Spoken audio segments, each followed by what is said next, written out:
lovely wishes. It's Holly. How are you? Welcome to Dandelion Stitches. I'm so happy that you're here with me. Guess what? It's snowing. It's like 10 flakes coming out of the sky, but it's still snow. So I was about ready to just give up on winter, but it's got a little bit left. And it isn't like you have to shovel it or anything. It's just picturesque and lovely, and it just makes me feel all cozy and happy. So that's my good news for the day. Oh, and that, and my granddaughter picked up knitting. She's 13. She's been a crocheter from this point on, and let me tell you, when this girl decides she's going to learn how to do something, she's crocheted herself a sweater. I mean, she gets down to it. And she FaceTimed me last night, and she had knitting needles, because I've kept that kid. She's got yarn, she's got knitting needles, she's got, just in case, you know. So anyway, today we're going to do the first installment of our quilt-along, the Star Watch pattern. I'm going to show you what I have done and how I organize a project. I don't organize every project this way, but because this is going to be an ongoing thing where I'm going to work on it for a little bit, and then I'm going to put it away, and then I'm going to, you know, work on it and put it away. I have a kind of a plan, a way. You're going to go, are you kidding me? Because I'm a little obsessive compulsive about keeping things organized and keeping my brain from taking little tangents off onto other projects, or I work better with an organized system. So that's what we're going to do. I'm going to show you how I cut out the first pieces for the log cabins, and then how I have chosen to store them, and that will be that. All the stuff is down below. All of my contact information. Subscribe, comment, like, should you feel so inclined.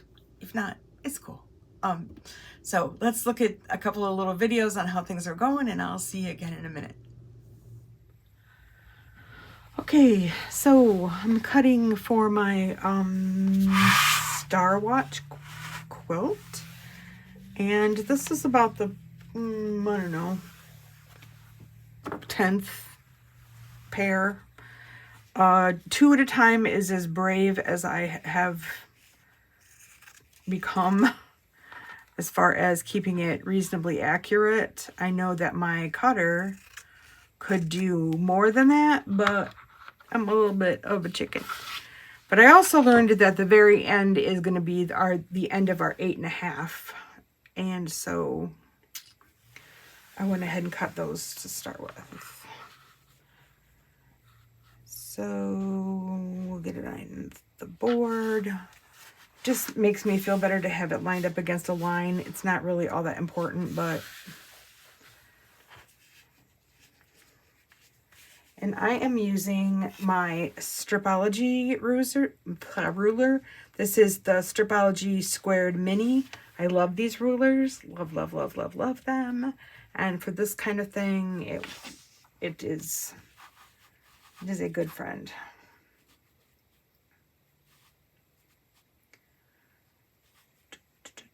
So I want to start by cutting off the selvage at the beginning, lining things up.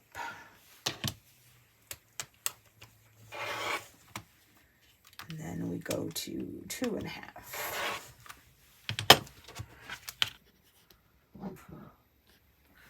So I did 2.5, so now I need to do 4.5. So I just line it up, and this ruler gives so many lines to line up against your mat that it just is good. So now we do 4.5. Slide it down a little bit.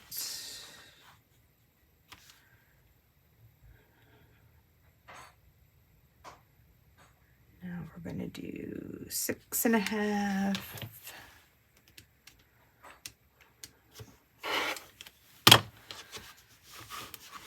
And then this last piece ends up being 8.5.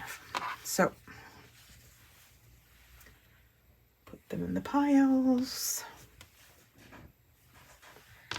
And when I'm all finished cutting, I'll show you what I'm going to do from there. I start with one of these containers. These are the 12 by 12. I get them on Amazon. I'm pretty sure they're intended for paper storage, but for project storage, man, they work out really well for me. So I have started it down here. This is all the extra fabric for the borders and the background, and this is what was left over after I cut my pieces. So after I cut all the pieces, I put them all in little plastic bags with markers. Well, wait, back up. Before I cut them, I made a little chart or just a little note of what they were, and then I gave them each a letter. I know it's so simple. There was really no reason to do all this, but it just keeps me on track. And so anyway, so each one of them has a letter. So, and I try to keep, anytime I'm working on a quilt that I'm using pre-cuts, I try to keep them stored in plastic because they shed, you know, like all over the front of me at the moment. So then I just stick them in here. Which one? I made this little pocket. I just taped it to the top where I keep the pattern and the receipt, just so if I am going to need to order more fabric or do something, I have the receipt so I can get more. Hold that corner. And then any other pieces of paper that are of importance, I just stick in that pocket. That way it doesn't get all messed up in here. I usually try to keep the band. Maybe I'll take this off and just stick that in the pocket as well. So then I just close it up, and I have a label maker, and I put the name of what I'm working on the top and on the side, so however it's stored, I can keep it.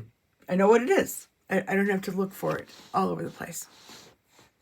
So that is my obsessive compulsive organizational for projects.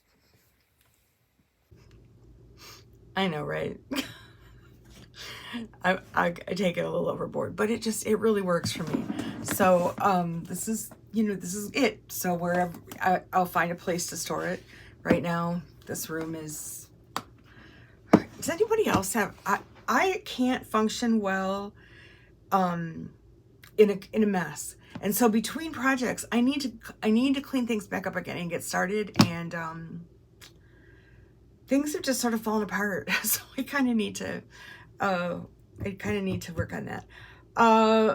Keeping you posted on Jolene the Juki. It's sad. It's just sad. I just feel sad. The problem that my husband thought, what we thought was the problem, he fixed it, and that was good. But now there's just a problem with the bobbin. And I feel like maybe in all of the places that I have lugged it to be fixed, that somehow the bobbin casing inside got damaged. So yeah, I don't know where we go from here. I don't know where else. There are places in near Chicago, but we already took it to Madison, which is like an hour from here, and got nowhere. To a Juki dealer repair person, got nowhere. So I'm afraid. I'm afraid we might have to have a Juki funeral, but I haven't given up hope yet. So, and Bob's hanging in there, so it's all good. So anyway, be well, be safe, and I will see you really soon. Bye-bye.